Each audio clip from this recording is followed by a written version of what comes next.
Hello everyone, स्वागत है आप सबका हमारी सीरीज लीगल करंट अफेयर्स में, जहां हम लेटेस्ट केसेस को समझते हैं उनके फैक्चुअल बैकग्राउंड के साथ और ये भी समझते हैं कि आप इन केसेस को अपने मेंस के आंसर्स में किस तरह से साइट कर सकते हैं। शुरू करते हैं। आज का पहला केस है Nitin Ahluwalia versus state of Punjab. इस केस में क्या हुआ, नितिन आलूवालिया जो है वो इंडियन ओरिजिन के ऑस्ट्रेलियन सिटीजन है। टीना नाम की एक लेडी से इनकी शादी हुई थी जो कि एक ऑस्ट्रियन सिटीजन थी। इनकी एक बेटी होती है 2012 में। सडनली टीना 2013 में अपनी बेटी को उठाती है ऑस्ट्रिया वापस चली जाती है। अब नितिन ने हेग कन्वेंशन 1980 में पिटिशन फाइल की on international child abduction. Austria का civil court, district court, supreme court सबने टीना को ऑर्डर दिया कि आप बच्चे को वापस कीजिए। उन्होंने क्लैरिफाई किया कि टीना बच्चे के साथ आ सकती हैं, लेकिन यूनिलैटरली नितिन को बच्चे की कस्टडी डिनाई नहीं कर सकती। अब फाइनली 2016 में ऑस्ट्रेलियन कोर्ट ने इन दोनों को डिवोर्स कर दिया। डिवोर्स के इमीडिएटली बाद टीना इंडिया में पंजाब में एक एफआईआर लॉन्च कराती है और नितिन के अगेंस्ट और इन लॉज के अगेंस्ट 498A के चार्जेस को अलेज कर देती है। अच्छा, इस पीरियड में एफआईआर जब हुई तो इस एफआईआर में पूरा का पूरा शादी का पीरियड अलेज किया गया, right from the inception of marriage till the date of divorce. और ये बात गौर करने वाली है कि शादी के कुछ साल बाद ही ये लोग अलग हो गए थे और काफी टाइम तक फिर वो अलग ही रहे। लाइक आई सेड, 2013 में टीना ऑस्ट्रिया बच्चे को लेकर चली गई थी और 2016 में फाइनली इनका डिवोर्स हुआ। तो जो सेपरेशन का भी जो पीरियड था वो भी एफआईआर में हरासमेंट का period as harassment period alleged कर दिया गया। अब जब ये मामला दर्ज हुआ तब नितिन ने high court, Punjab Haryana high court में एक पिटिशन फाइल की क्वॉश करने की इस एफआईआर को, कि इस एफआईआर को this is not a genuine FIR, this is more like a retaliation और अ वेंजेंस, और आप इसे क्वॉश कर दीजिए। लेकिन एफआईआर को देख के हाई कोर्ट को लगा कि नहीं, ऑफेंस नजर आ रहा है, there seems to be an offence, let the police investigate, और नितिन जी की एप्लीकेशन को रिफ्यूज कर दिया गया। फाइनली फिर केस जो है वो सुप्रीम कोर्ट पहुंचता है। अब लीगल इशू इस केस का यही था कि अगर एफआईआर वाइफ ने फाइल करी है years after separation and immediately after divorce, तो क्या हम उसे जेन्युइन कंप्लेंट माने या फिर उसे एक रिटेलिएटरी काउंटर ब्लास्ट की तरह ट्रीट करें। और इस तरह की एफआईआर्स जो होती हैं कॉरस्पॉन्डिंगली, क्या उनको यूं ही डिसमिस कर देना चाहिए, यूं ही इनहेरेंट पावर्स को यूज करके क्वॉश कर देना चाहिए, या फिर कोर्ट्स को कॉन्टेक्स्ट और बैकग्राउंड को अच्छे से वे करके उन पे डिसीजन लेना चाहिए। अब यहाँ पे हाई कोर्ट ने क्वॉशिंग की एप्लीकेशन को मैकेनिकली डिसमिस कर दिया, है ना, और ये नहीं देखा कि भाई जो एफआईआर की गई है वो किस कॉन्टेक्स्ट में की गई है, उसके पीछे का पूरा एंटीसीडेंट क्या है, उसके पीछे का पूरा कहानी क्या है, क्या वाकई क्लेम्स जेन्युइन नजर आ रहे हैं। They just saw a complaint which alleges harassment under this particular section, उसे सीरियस मान लिया, कहा कि नहीं ऑफेंस ऐसा है कि इन्वेस्टिगेशन की ज़रूरत है, और एप्लीकेशन वो एफआईआर को कंटिन्यू होने दिया। तो यही क्वेश्चन था। अब सुप्रीम कोर्ट तक जब यही केस पहुंचा ऑब्वियसली कि भाई क्वॉश कर दीजिए, डिसमिसल के अगेंस्ट नितिन सुप्रीम कोर्ट चले गए, तो कोर्ट ने ऑब्जर्व किया कि while allegations generally investigation warrant करते हैं, हाई कोर्ट एक मैकेनिकल अप्रोच अडॉप्ट नहीं कर सकती in adjudicating quashing petitions under section 528 of BNSS, जो कि पुराना 482 हुआ करता था। ठीक है, सोचने वाली बात है कि मैकेनिकल अप्रोच किसी भी सिचुएशन में गलत है, चाहे वो इस एप्लीकेशन को डिसमिस करने की हो या फिर इस एप्लीकेशन को एंटरटेन करके एफआईआर को क्वॉश करने की हो, है ना। जब भी 482 की पावर्स को यूज किया जाता है, जब भी कोर्ट अपनी डिस्क्रेशनरी पावर्स को यूज करना शुरू करता है, तो उन डिस्क्रेशनरी पावर्स को यूज करके मैकेनिकल जजमेंट या ऑर्डर दिया ही नहीं जा सकता, ये गलत है ना, जुडिशरी की स्पिरिट के अगेंस्ट है। अब कोर्ट ने देखा कि टाइमिंग भी थोड़ा सस्पिशियस है, वाइफ जो है वो इतने टाइम से सेपरेटेड थी, है ना, 3 साल तक सेपरेटेड रही, और उस सेपरेशन के दौरान उसने कभी भी हरासमेंट को अलेज नहीं किया, वहां की पुलिस को कभी इत्तला नहीं किया, कभी कोई प्रोसीडिंग इनिशिएट नहीं करी इस नेचर की कि भाई मुझे टॉर्चर किया जा रहा है, हरास किया जा रहा है। Suddenly out of the blue when she loses everywhere, जहाँ पे वो कस्टडी बैटल हार गई है, डिवोर्स हो गया है उसका, वो अचानक से पंजाब लौट कर आती है और एफआईआर कर देती है और इल्जाम लगाने लगती है, अरे मुझ पे अत्याचार अत्याचार हुआ है, मुझ पे अत्याचार हुआ है। तो ये this is all of it sounds too filmy, ये सच नहीं दिखाई दे रहा है इसमें। फॉरेन ऑर्डर्स को इग्नोर कर दिया पंजाब हरियाणा हाई कोर्ट ने, जो कि सुप्रीम कोर्ट ने नोट किया कि भाई ऑस्ट्रियन कोर्ट्स ने ऑलरेडी मदर का यूनिलैटरल रिमूवल ऑफ चाइल्ड गलत पाया था, है ना। फॉरेन कोर्ट्स ने कहा था कि this is wrongful, you can not do this to a father, you can not just out of the blue remove the child from father's custody without any proper justification और reason. और आप ऐसे नहीं कर सकते, यूनिलैटरली आप कोई decision नहीं ले सकते बच्चे की कस्टडी को लेकर, माँ बाप दोनों का होता है बच्चा। FIR फिर अचानक से वो इंडिया में करवाती है, तो यहाँ पे फिर वो फैक्ट्स को फ्लिप करती है कि नहीं वो ऑर्डर गलत है और वो बच्चे को अबडक्ट करके बैठा है, मुझे मेरे बच्चे से मिलने नहीं दे रहा है, he has abducted my child. Now the allegations that were leveled against her evidently in the foreign countries are now being flipped and she is now leveling them against the husband, which seems all too suspicious. इस पे विश्वास करना मतलब कुछ मुश्किल हो रहा है। और फॉरेन ऑर्डर्स को आप इग्नोर नहीं कर सकते, फॉरेन ऑर्डर्स भी अपनी फाइंडिंग्स पे अराइव करने के लिए सर्कमस्टांसेस को कंसिडर करते हैं, और उन सर्कमस्टांसेस को कंसिडर करके ही उन्होंने ये जजमेंट दिया होगा कि नहीं ये रॉन्गफुल स्टेप था, इस तरह से आप बच्चे को रिमूव नहीं कर सकते थे। आप खुद जाइए, बच्चे के साथ कोई दिक्कत नहीं है, बट यूनिलैटरली बच्चे को लेकर कहीं मत चले जाइए, this is wrong. Complaint overreach, FIR ने जो क्रूअल्टी अलेज की है वो शादी के इंसेप्शन से लगातार 2016 तक अलेज की है, और इस पीरियड में 3 साल का सेपरेशन भी था, है ना। तो ये भी this Weeknd the credibility of the entire claim. फिर प्रोसेस का अब्यूज कोर्ट ने देखा कि भजनलाल का केस हुआ था, जहाँ पे एक सुप्रीम कोर्ट ने गाइडलाइंस दी थी इसी तरह के केसेस में एडजुडिकेशन की, कि जब FIR क्रिमिनल एलिगेशंस लगाए जाते हैं स्पेशली इन मैरिटल ऑफेंसेस, तो उन क्रिमिनल एलिगेशंस को अगर क्वॉश करने की बात आती है, FIR को क्वॉश करने की जब बात आती है, तो किन किन फैक्टर्स को कोर्ट को कंसिडर करना चाहिए before deciding on these kinds of application. बहरहाल सुप्रीम कोर्ट ने पंजाब एंड हरियाणा के हाई कोर्ट को ओवररूल कर दिया और FIR को क्वॉश कर दिया। FIR एक काउंटर ब्लास्ट है, it is a retaliatory counter blast, there is no genuine claim that seems to be, and there is no reason as to why police should continue with the investigation. तो jurisprudential take away क्या है इसका? Inherent powers of the high court. Again भाई, inherent of powers of the high court very important concept, लेकिन कई बार इन inherent powers को यूज करने में हाई कोर्ट भी चूक जाता है, जैसे कि आप इस केस में देख ही रहे हैं, है ना। हाई कोर्ट के इनहेरेंट पावर्स को रिकॉग्नाइज किया गया है, लेकिन डिस्क्रेशन को बहुत ही कॉन्शियसली और कॉशियसली एक्सरसाइज करना ज़रूरी है। मैकेनिकल अप्रोच केसेस में, जहाँ पे किसी भी तरह के केसेस में, चाहे वो सिविल हो चाहे क्रिमिनल, ली ही नहीं जा सकती, specially while exercising discretionary powers. अगर प्रोसीजर साइलेंट नहीं है, वोकल है, विविड है, पूरा का पूरा सब कुछ कोड में लिखा हुआ है, तो कोई दिक्कत ही नहीं। But when you are exercising your discretionary powers, doing something which is not expressly provided by the law, then you need to be extra careful. तब तो आप बिल्कुल ही टेक्निकल नहीं हो सकते, है ना। तो ये पावर्स ऑर्नामेंटल नहीं है, दे एग्जिस्ट टू एंश्योर कि भाई क्रिमिनल लॉ को, सिविल लॉ को एब्यूज ना किया जा सके। तो कोर्ट्स को ये ध्यान रखना ज़रूरी है। तो ये ऑफ कोर्स इंपॉर्टेंट है। भजनलाल की गाइडेंस इस केस में यूज़ की गई, 1992 का केस है कि FIR को कब क्वॉश किया जा सकता है, इसी पर केस था ये, जब एलिगेशन से ऑफेंस सामने नहीं नज़र आ रहा है, या फिर ऐसा लग रहा है कि भाई क्रिमिनल लॉ को या चार्जेस को यूज़ किया जा रहा है बदले के लिए, पर्सनल वैंडेटा के लिए, वेंजेंस के लिए, तब FIR को क्वॉश किया जा सकता है। Child custody, matrimonial dispute, of course मतलब बहुत सारी सूरतों में ये केस फिट हो जाता है, लेकिन इनहेरेंट पावर्स में इसका ज़्यादा अप्रोप्रिएट फिट है, ठीक है।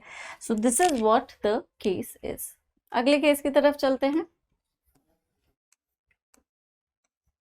ये है section 528 of Bharatiya Nagarik Suraksha Sanhita. Again inherent powers of the high court state करता है that nothing in this Sanhita shall be deemed to limit और affect the inherent powers of the high court to make such orders as may be necessary to give effect to any order under this Sanhita or to prevent abuse of the process of any court or otherwise to secure the ends of justice. बहुत ही ज़्यादा significant power है ये, और जितनी power significant हो जाती है उसका एक्सरसाइज उतना ही ज़्यादा क्या कहते हैं सेंसिटिव और डेलिकेट हो जाता है ना। नेचर ऑफ पावर्स क्या है, ये सेक्शन कोई न्यू इनहेरेंट पावर नहीं कॉन्फर करती है, बस इसी बात को रिकॉग्नाइज और प्रिजर्व करती है कि high court already inherent powers possess करते हैं कॉन्स्टिट्यूशनल स्कीम में। थ्री फोल्ड पर्पज है इसका, enumerates three specific purposes for which inherent powers may be exercised. पहला पर्पज है to make orders necessary to give effect to any order. Second purpose है process के abuse को prevent करना, किसी भी कोर्ट के प्रोसेस के अब्यूज को प्रिवेंट करना। थर्ड पर्पज है जस्टिस के एंड्स को सिक्योर करना, न्याय करना। लिमिटेशंस भी है इस पावर पे, है ना। Can not be invoked to quash proceedings in police investigation consequent upon an FIR made in a cognizable case or to interfere with statutory rights of police to investigate. This is more like judiciary interfering with the powers of executive. तो इसीलिए इस power को रोक दिया जाता है कि आप दूसरे ऑर्गन्स के पावर्स के साथ इंटरफेयर ना करें, है ना। Court cannot quash investigation merely because FIR does not disclose an offence when investigation could not be conducted based on other materials. Power cannot be used to inquire about reliability or genuineness of allegations made in FIR or complaint. ठीक है। Procedural restrictions हैं, bail related कुछ limitations हैं, proceedings को quash करने की power है। RP Kapoor in state of Punjab inherent jurisdiction को एक्सरसाइज किया जा सकता है प्रोसीडिंग्स को क्वॉश करने के लिए, लेकिन अगर especially when there is a legal bar against institution or continuance of proceedings. It can also be invoked where allegations in FIR or complaint do not constitute the offence alleged. Additionally, it applies where there is no legal evidence adduced in support of a charge or evidence adduced clearly fails to prove the charges. These are the precedents, and this is the case. अब हम आ जाते हैं अपने अगले case की तरफ। Case का नाम है Mohammad Kamran versus state NCT of Delhi. ठीक है। अब इस केस में क्या हुआ कि मोहम्मद आमिर कंप्लेनेंट एक बिल्डिंग कॉन्ट्रैक्टर है और इनका कहना था कि मोहम्मद कामरान जो है वो इनको एक्सटॉर्ट कर रहे हैं। ठीक है, he has been extorting Mohammad Aamir for some money. Mohammad Kamran पे ये एलिगेशंस लगाए गए कि उन्होंने रिट पिटिशन फाइल कर दी है और एमसीडी को कंप्लेंट्स भेजनी शुरू कर दी हैं और ये हमसे 20 लाख रुपए की डिमांड कर रहे हैं कि मैं इन कंप्लेंट्स को वापस नहीं लूँगा जब तक तुम मुझे पैसा नहीं दोगे। और इस ड्यूरेस के चलते हम ऑलरेडी कुछ पैसा दे भी चुके हैं और इसका ऑडियो वीडियो रिकॉर्डिंग भी है हमारे पास। ठीक है, तो ये सारे एलिगेशंस थे। 384 385 वाई एक्सटॉर्शन के चार्जेस लगा दिए गए कामरान जी पर और प्रोसीडिंग्स फिर शुरू हो गई। अब इनके खिलाफ ना नोटिस इशू हो रहे थे, पुलिस इनके खिलाफ नोटिस इशू कर रही थी, इन्वेस्टिगेशन में इनको बुलाया जा रहा था, सवाल पूछे जा रहे थे। इन्होंने एंटिसिपेटरी बेल के लिए फाइल किया, लेकिन शुरुआत में इनकी एंटिसिपेटरी बेल को रिजेक्ट कर दिया गया। तो ये फिर हाई कोर्ट को इन्होंने मूव किया कि मुझे एंटिसिपेटरी बेल दी जाए। प्रोसिक्यूशन ने इनकी बेल को रिफ्यूट करते हुए या ऑब्जेक्ट करते हुए कहा कि आप इन्हें बेल ना दें, ये नोटिस के इशुएंस के बावजूद भी इन्वेस्टिगेशन में कोऑपरेट कर नहीं रहे। हम इन्हें सवाल पूछते हैं, ये सवाल का जवाब नहीं देते, ये कोऑपरेट नहीं करते ही और जिन सवालों का ये जवाब देते हैं वो इतना इवेसिव होता है कि इन्वेस्टिगेशन का या उस सवाल का कोई अर्थ ही नहीं रह जाता। मतलब that answer is as good as no answer at all. ठीक है, तो ये सारे ऑब्जेक्शंस प्रोसिक्यूशन की तरफ से आए कि एंटिसिपेटरी बेल ना दी जाए, इनफैक्ट हमें इनको अरेस्ट करने की इजाज़त दे दी जाए। अब इनका कहना था कि मैं इन्वेस्टिगेशन में कंप्लीटली कोऑपरेट कर रहा हूँ, है ना। ये मेरे साइलेंस को नॉन कोऑपरेशन मांग रहे हैं। मैं जब भी वो बुलाया जाता है मुझे आ जाता हूँ, है ना। कोई वॉइस सैंपल मुझसे मांगा गया था, वो मैंने दे दिया, क्योंकि एविडेंटली मोहम्मद आमिर ने कोई ऑडियो वीडियो रिकॉर्डिंग प्रेजेंट करी थी जिसमें वॉइस को साइंटिफिकली वो करना था, मैच करना था कि भाई इनकी आवाज़ से उस क्लिपिंग की आवाज़ मैच हो रही है या नहीं, क्योंकि आपको पता ही है एडिटिंग आजकल क्या क्या कर देती है ना। तो वॉइस सैंपल दे चुका हूँ, कोई और मुझसे रिकवरी नहीं होनी है, कोई रिकवरी मेरे अगेंस्ट पेंडिंग नहीं है, मुझसे जो मांगा गया सब मैंने दे दिया है। बस वो सवाल जो मुझे इंक्रिमिनेट कर रहे हैं उनका जवाब मैं नहीं दे रहा, जो कि मेरा फंडामेंटल राइट है अंडर आर्टिकल 20 क्लॉज 3, और उसी को ये मेरा नॉन कोऑपरेशन मान के मुझे अरेस्ट करने पे आमादा है और मेरी बेल एप्लीकेशन को भी इंटरफेयर कर रहे हैं। अब यहाँ पे कोर्ट के सामने सवाल क्या खड़ा हो जाता है कि भाई अक्यूज्ड अपने खिलाफ अगर कुछ सवाल ओके जवाब जा रहे हैं, तो उनको देने के लिए क्या वो अपने फंडामेंटल राइट को एक्सरसाइज कर सकता है? क्या इस साइलेंस को नॉन कोऑपरेशन माना जाएगा? और क्या इस नॉन कोऑपरेशन के चलते पुलिस उस व्यक्ति को अरेस्ट कर सकती है? These were the legal issues. ठीक है, कोर्ट की तरफ आ जाते हैं। कोर्ट के ऑब्जर्वेशंस क्या थे? कोर्ट ने ऑब्जर्व किया कि एफआईआर पहले तो कंप्लीटली साइलेंट है on any allegation of threat और fear being a cause to the complainant which constitutes an essential element. Extortion में फियर का होना एक प्राइमरी एलिमेंट है ना? It is not extortion if the complainant is not scared. That is what extortion actually means कि आपने उसे डरा के उसके अंदर एक फियर ऑफ इंजरी इंड्यूस करके उससे प्रॉपर्टी, पैसा, जो भी कुछ है डिलीवर करवा लिया। That is what extortion is in its basic sense. अगर कोई फियर, पैनिक नहीं है जो किसी भी एक्ट को इंड्यूस करे, तो वो एक्सटॉर्शन कैसे हो सकता है? ठीक, तो फियर कोई बिल्कुल एफआईआर में फियर, एलिगेशन ऑफ फियर वगैरह कुछ भी नजर नहीं आ रहा। कोई स्पेसिफिक डिटेल्स भी नहीं है एफआईआर में as to how and when and in what manner the alleged payments were made to the applicant. जो कि इन्होंने कहा कि हमने ड्यूरेस में कुछ पैसा दे भी दिया, तो इट वाज अराउंड 30,000 रुपीज।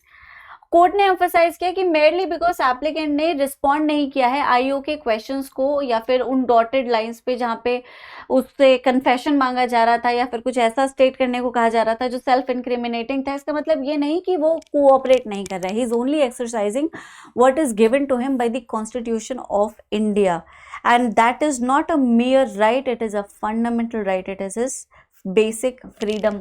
तो वो अपनी फ्रीडम को एक्सरसाइज कर रहे हैं। कोर्ट ने यह भी नोट किया कि complainant on the was opposing the bill application merely for satisfaction of his ego rather than on legitimate legal grounds, and that the allegations against applicant were matters to be determined during trial। ये allegations जो है वो trial के दौरान इनकी genuineness, इनकी authenticity को determine किया जाएगा, जहां पे लॉ अपने हिसाब से will take its own course to decide कि गिल्ट स्टैब्लिश होती भी है या नहीं। Court found that since applicant had extended full cooperation to the investigation, provided voice samples for forensic examination, nothing further was required to be recovered from him. It was not a case warranting preventive custody. ठीक है, preventive custody की कोई जरूरत नहीं है इस case में। Regarding allegations of filing public interest litigation, अब इनका ये भी कहना था कि भाई मैंने पीआईएल फाइल करी है इलीगल कंस्ट्रक्शंस के अगेंस्ट। इत्तेफाक से मोहम्मद आमिर का कंस्ट्रक्शन प्रोजेक्ट भी उस इलीगल कंस्ट्रक्शन में आ गया है, तो इनको लग रहा है कि मैं इनसे पैसे खाना चाहता हूँ। ऐसा कुछ नहीं है। It is a genuine effort that I have undertaken to make sure कि इलीगल कंस्ट्रक्शंस के अगेंस्ट कोर्ट कोई सिग्निफिकेंट जजमेंट पास करे ताकि उन्हें रोका जा सके, प्रिवेंट किया जा सके।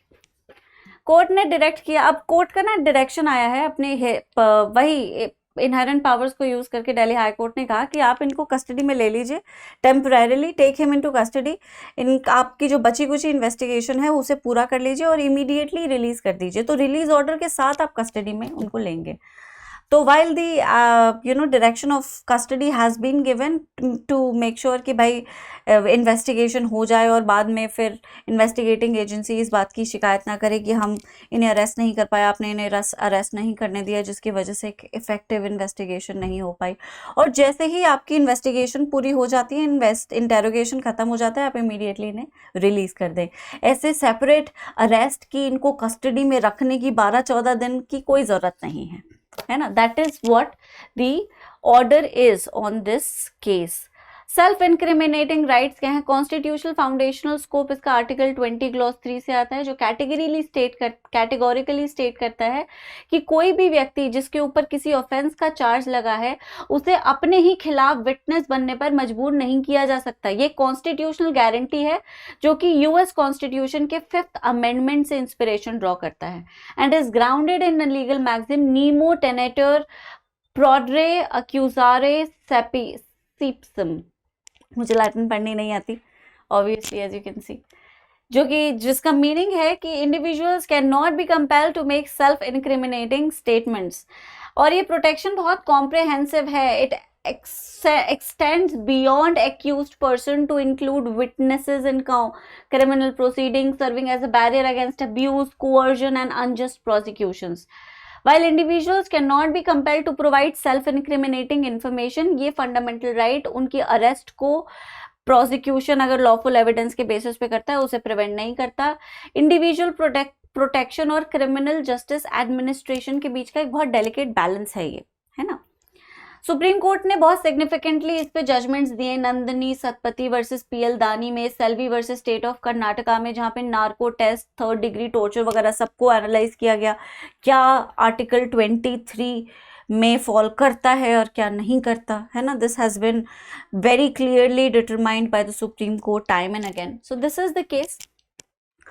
फाइनल ऑर्डर जैसे मैं बता चुकी हूँ कि एक बहुत ही बैलेंस सोल्यूशन निकाला गया है कि एक श्योरिटी के बेसिस पे, बॉन्ड श्योरिटी वगैरह से एक आप कस्टडी में ले लीजिए, इनको छोड़ दीजिए बस, जिस keep him till you are done with the interrogation. अब उसका कोई मतलब, this is the balanced order that the court has given. Arrest procedures and statutory framework, D.K. Basu versus State of West Bengal, and this is the case. Article 20 clause 3 पर सीधा सीधा इसका application है, आप इसे यूज कर सकते हैं। 2025 अभी का केस है, कुछ 2-3-4 दिन पुराना ही है ना। 20 क्लॉज 3 बहुत ही ज़्यादा इंपॉर्टेंट है, तो ज़रूर आप इसे यूज करें। अच्छा केस है, इसको आप जैसे मतलब ऑब्वियसली जब आप एक आंसर लिखते हैं तो आपने कमेंट्री में देखा है किस तरह से एक टॉपिक को समझाया जाता है, टेक्स्ट बुक्स में, कमेंट्रीज में। आपका मेन का आंसर उसी तरह से होना चाहिए, है ना। आपका मेंस का answer, you can not create a law, obviously आप लॉ को क्रिएट नहीं कर रहे हैं, आप लॉ को एक्सप्लेन कर रहे हैं, और आपकी एक्सप्लेनेशन जो है वो बेसलेस नहीं है, it is supported by judicial precedents, and that is the reason that is the reason why every line in a passage is supported by a case, जो कि आपने देखा ही होगा। तो आप अपने मेंस के आंसर को भी अगर इसी तरह से, ऑब्वियसली आप फुट नोट्स और ये सब तो नहीं कर सकते, लेकिन आप अपने आंसर्स में अपनी एक्सप्लेनेशन को जब केसेस के साथ सपोर्ट करते हैं तो वो एक बहुत कॉम्प्रिहेंसिव और बहुत ही सब्सटैंशियल आंसर हो जाता है ना, वो सही आंसर होता है। मेरी बात समझ रहे हैं? तो इसीलिए इसे नोट कर लीजिए, अच्छा केस है, राइट। तो मुझे आशा है कि आप सबको समझ आया जो मैं आपको समझाना चाह रही थी। कोई अगर सवाल है तो कमेंट्स में आप पोस्ट करें, हम जवाब ज़रूर देंगे। तब तक के लिए, जब तक हम अगली बार नहीं मिलते, अगली बार तक के लिए अपना ख्याल रखें। अगले सेशन में आपको इसी तरह से केसेस पढ़ाए जाएंगे। Please take care. Thank you so much.